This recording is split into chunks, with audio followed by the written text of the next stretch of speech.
sebelum menjawab pertanyaan dari Ray di Kemang ya, kita juga sudah terhubung dengan Tri di Jakarta. Selamat pagi Tri. Halo, selamat pagi Tri. Belum terdengar suaranya?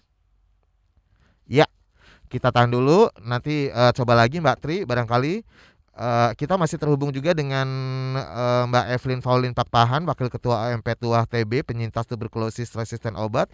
Kemudian sudah hadir di studio bersama kita Dr. Erlina Burhan, dokter spesialis pulmonologi dan kedokteran respirasi, Perhimpunan Dokter Paru Indonesia, Ikatan Dokter Indonesia. Nah, menjawab pertanyaan dari Ray di Kemang tadi sebelum jeda, jika pasien TB sudah sembuh, apa tips agar tidak terkena TB lagi? Dan apakah orang yang sudah pernah kena TB itu bisa reinfeksi?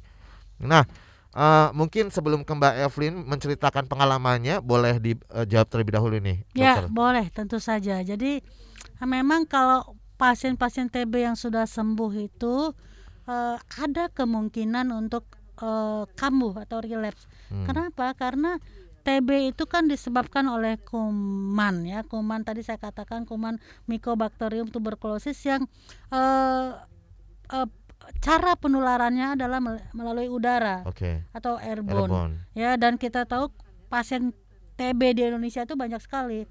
Dan kalau dia batuk itu akan mengeluarkan kuman, dan kuman itu melayang-layang di udara karena dia tidak punya gaya berat. Nah, kalau kebetulan seseorang baik yang sudah pernah sakit ataupun tidak menghirup udara yang mengandung kuman, maka kumannya akan masuk. Oke. Nah, tetapi kalau seseorang dengan daya tubuh yang baik, maka kuman itu tidak akan berdaya, tidak membuat orang itu sakit. Tetapi kalau itu terinhalasi atau terhirup terus-terusan, kumannya banyak dan sistem imun juga sudah turun, maka ada kemungkinan seseorang yang sudah kena, yang sudah sembuh itu terjadi kekambuhan. Oke. Karena mungkin masuk lagi kuman, dan mungkin awal masuk nggak masalah karena sistem imunnya masih bagus, masih bisa diatasi oleh sistem imun. Jadi begitu kuman masuk biasanya disergap oleh sistem imun.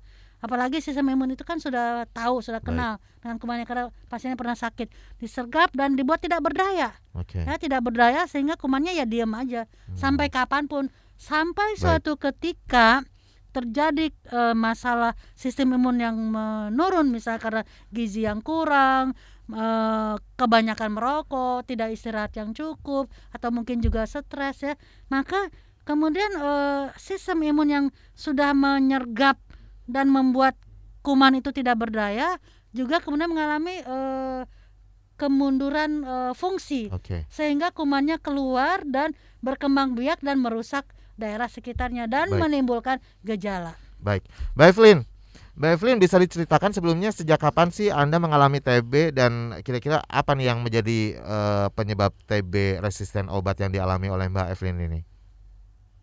Oke, baik, terima kasih Mas.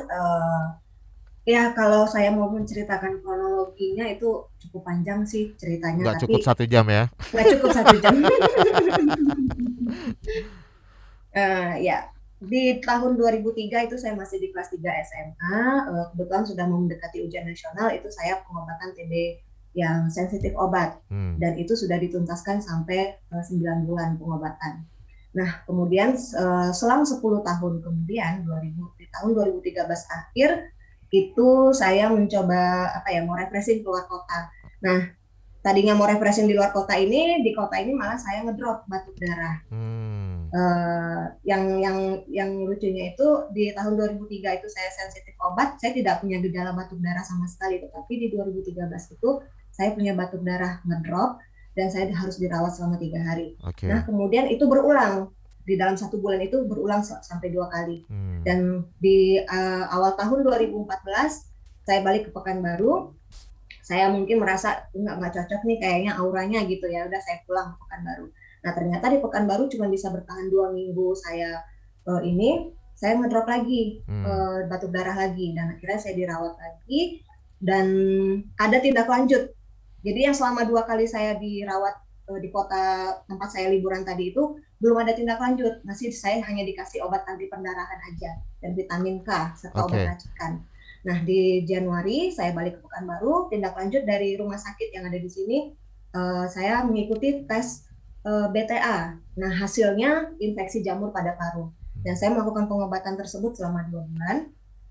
Dan selang setahun dari 2014 setelah saya sembuh dari infeksi jamur pada paru itu, di tahun 2015 bulan 10 itu saya masih ingat sekali semua waktunya, saya batuk darah lagi, ngedrop lagi. Nah, ngedropnya itu di kota di tempat saya juga liburan yang sama. Karena tadinya saya mau liburan. Nah, ternyata di 2015 saya berpikiran saya mau coba merantau di kota tersebut.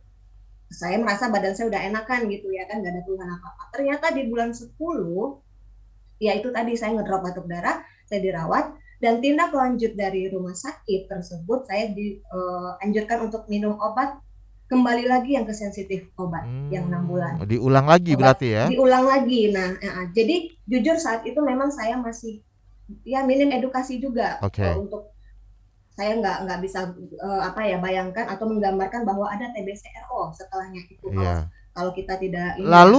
Lalu bisa diceritakan mungkin secara sekilas nih dari sensitif obat ke RO ini seperti apa nih Anda prosesnya waktu itu?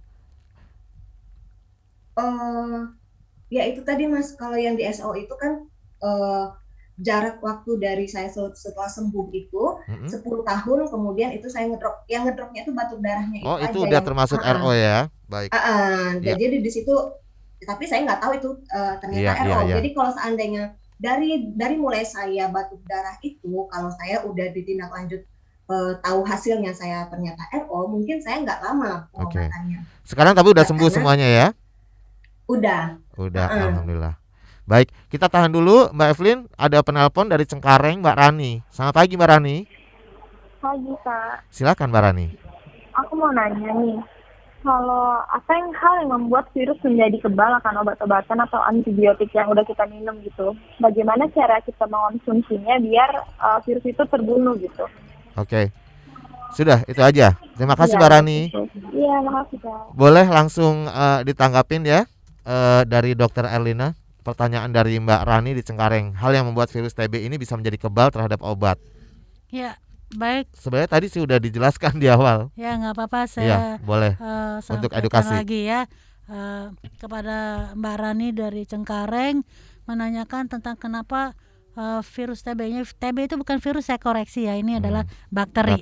Ya, jadi kenapa bakteri atau kuman TB ini bisa menjadi kebal? Pertama, memang kuman itu bisa menjadi kebal karena tidak diobati dengan betul ya. Jadi harusnya misalkan katakanlah dosis yang membunuh adalah katakan 400 mg atau 450 mg. Kalau hanya diberikan atau dikonsumsi 100 mg, kumannya nggak akan mati, tetapi justru akan bermutasi ya. Jadi resisten obat itu adalah kuman bermutasi menjadi kuman yang lebih kuat dan lebih kebal dan kebal terhadap obat yang diberikan tadi yang tidak sesuai. Jadi itu salah satu kenapa itu terjadi. Jadi pemberian obat yang berulang-ulang tetapi salah, baik dosis maupun lama pemberiannya, dan kalau harusnya nih katakanlah harusnya 3 kali sehari tapi diminum 1 kali sehari, nah ini juga akan menjadi masalah. Ya. Baik, kalau Mbak Evelyn sendiri pengobatannya ini memakan waktu berapa lama nih Mbak? Dari pertama terkena TB sampai akhirnya dinyatakan sembuh? Itu saya pengobatannya di tahun 2017 awal sampai 2019 Januari awal juga. Jadi 2 tahun totalnya. Itu masih yang long treatment regimen. Ada injeksi juga 8 bulan. Itu benar-benar yang minum obat, konsumsi obat tuh yang nggak ada berhentinya ya? Setiap hari. Rasanya gimana tuh waktu itu? Bosan? Mungkin ya di awal-awal saya ada semangat itu pasti ya, kita usahakan terus motivasi diri juga gitu.